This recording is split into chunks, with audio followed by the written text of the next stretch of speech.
nám dáš k oslavě tvé.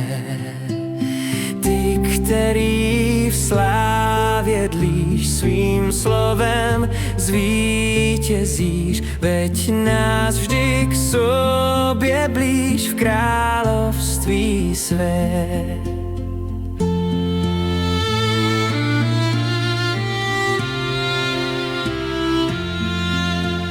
Přijď, Boží Synu, k nám, jen ty nám vládni sám.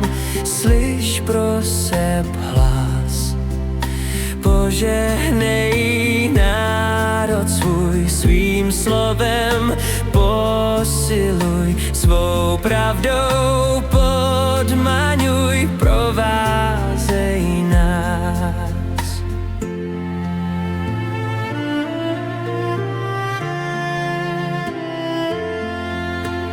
Přijď, Boží Duchu, přijď a mocně svůj lid žiť i v tento čas.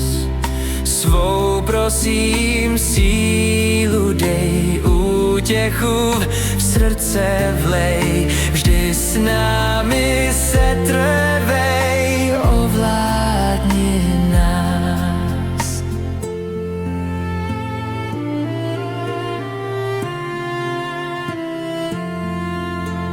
Náš Bože veliký, ctí tě tvor všeliký,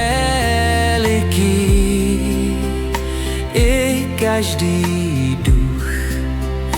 Ty, Otec, Duch a Syn, Tvůrce náš, smírce vin, ve slávě Hospodin, ty jsi náš